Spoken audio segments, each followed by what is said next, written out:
Hello everyone, welcome back to knowledge for future study channel. इस video में हम current affairs के important question discuss करेंगे। पहला क्वेश्चन है, अंतर्राष्ट्रीय वृद्ध दिवस कब मनाया जाता है? तो अंतर्राष्ट्रीय वृद्ध दिवस मनाया जाता है 1 अक्टूबर को। ठीक है, ए ऑप्शन यहाँ पर करेक्ट है। अगला क्वेश्चन है, केंद्र सरकार ने 24 सितंबर 2020 को कितने राज्यों को खुले बाजार से 9913 करोड़ रुपए अतिरिक्त कर्ज लेने की मंजूरी दे दी है? तो 5 राज्यों को केंद्र सरकार ने 9913 करोड़ रुपए का अतिरिक्त कर्ज लेने की मंजूरी दे दी है। हाल ही में कितने वैज्ञानिकों को शांति स्वरूप भटनागर पुरस्कार 2020 दिया गया है? तो करेक्ट आंसर है इसका 14 वैज्ञानिकों को शांति स्वरूप भटनागर पुरस्कार दिया गया है। हाल ही में किस राज्य में मुख्यमंत्री किसान कल्याण योजना शुरू की जा रही है? तो करेक्ट आंसर है इसका मध्य प्रदेश। मध्य प्रदेश में मुख्यमंत्री किसान कल्याण योजना शुरू की जा रही है। प्रति वर्ष कितने वर्ष से कम आयु के भारतीय वैज्ञानिकों को शांति स्वरूप भटनागर पुरस्कार दिया जाता है? तो 45 वर्ष से कम आयु के जो भारतीय वैज्ञानिक हैं उनको शांति स्वरूप भटनागर पुरस्कार दिया जाता है और 14 वैज्ञानिकों को ये दिया गया है। हाल ही में भारत और किस देश के बीच एक प्रत्यक्ष कार्गो फेरी सेवा की शुरुआत की गई है? करेक्ट आंसर है इसका मालदीव। भारत और मालदीव के बीच में एक कार्गो फेरी सेवा की शुरुआत की गई है। डी ऑप्शन यहाँ पर करेक्ट है। हाल ही में भारतीय फिल्म एंड टेलीविज़न संस्थान FTII सोसाइटी के नए अध्यक्ष कौन बन गए हैं? तो करेक्ट आंसर है इसका शेखर कपूर। शेखर कपूर भारतीय फिल्म एंड टेलीविज़न संस्थान FTII के नए अध्यक्ष बन गए हैं। भारत ने कोविड-19 महामारी के अर्थव्यवस्था पर पड़े प्रभाव से निपटने में मदद हेतु मालदीव को कितने करोड़ डॉलर की वित्तीय सहायता उपलब्ध कराई है? तो ए ऑप्शन यहाँ पर करेक्ट हो जाएगा। मालदीव को कोविड-19 के जो प्रभाव है अर्थव्यवस्था पर उससे निपटने के लिए 25 करोड़ डॉलर की सहायता प्रदान की है भारत ने। संयुक्त राष्ट्र ने हाल ही में किस अभिनेता को humanitarian action award, important question है, ह्यूमैनिटेरियन एक्शन अवार्ड से सम्मानित किया है? तो करेक्ट आंसर है इसका सोनू सूद। सोनू सूद को ह्यूमैनिटेरियन एक्शन अवार्ड से संयुक्त राष्ट्र ने सम्मानित किया है। कर्मचारी भविष्य निधि संगठन EPFO ने अपने खाताधारकों की दुर्घटना या बीमारी से होने वाली मौत के कारण उनके नॉमिनी को कितने लाख रुपए की बीमा देने की घोषणा की है? तो करेक्ट आंसर है इसका 7 लाख। 7 लाख का बीमा देने की घोषणा की है कर्मचारी भविष्य निधि संगठन ने अपने खाताधारकों की दुर्घटना या बीमारी से होने वाली मौत के कारण। अगला क्वेश्चन है, प्रतिवर्ष 30 सितंबर को अंतर्राष्ट्रीय अनुवाद दिवस किस व्यक्ति की पुण्यतिथि पर मनाया जाता है? तो करेक्ट आंसर है इसका सेंट जेरोम। सेंट जेरोम की पुण्यतिथि पर मनाया जाता है अंतर्राष्ट्रीय अनुवाद दिवस। 30 सितंबर को ये मनाया जाता है। हाल ही में किस देश ने कोरोना के टीके को आम जनता के लिए जारी कर दिया है? तो करेक्ट आंसर है इसका रूस। रूस ने कोरोना के टीके को आम जनता के लिए जारी कर दिया है।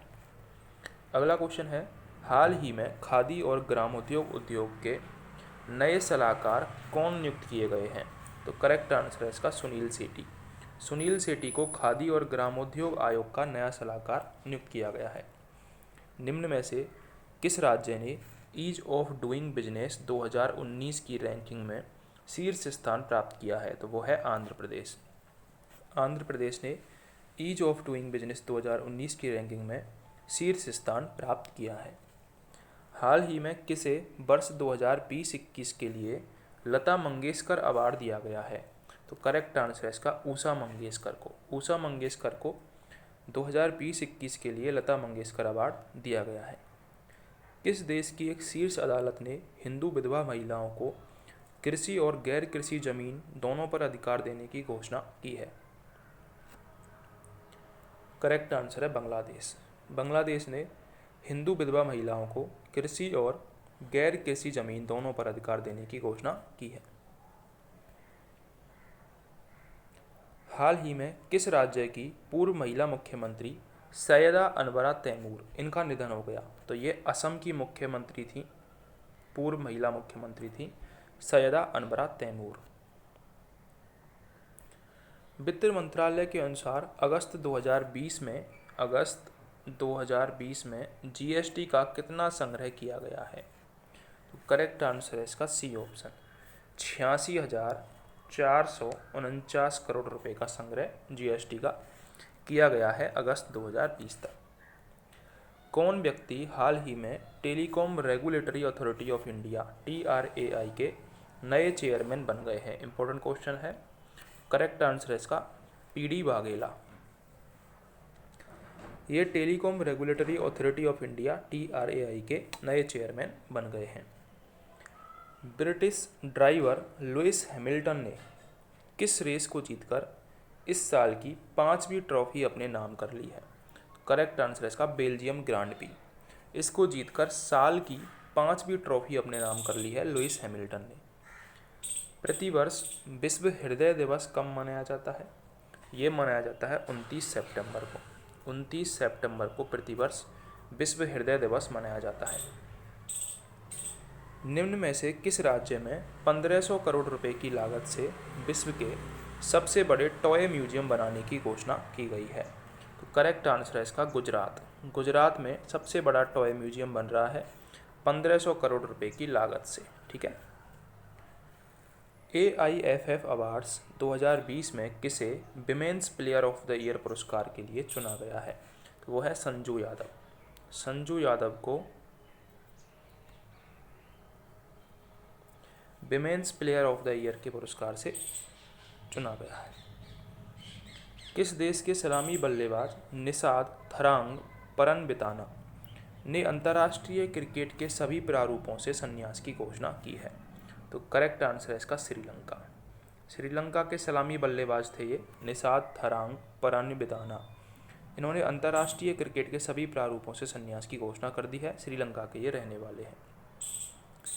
AIFF अवार्ड 2020 में किसे men's footballer of the year पुरस्कार के लिए चुना गया है? तो AIFF अवार्ड्स में men's footballer of the year का पुरस्कार गया है गुरप्रीत सिंह को। सी ऑप्शन करेक्ट है। गुरप्रीत सिंह को यह पुरस्कार दिया गया है AIFF awards 2020 men's footballer of the year. अगर आपको क्वेश्चंस हेल्पफुल लगे हों तो चैनल को सब्सक्राइब जरूर कर दें, बेल आइकन को जरूर दबाएं, वीडियो को लाइक कर दें, शेयर कर दें और कमेंट जरूर करें।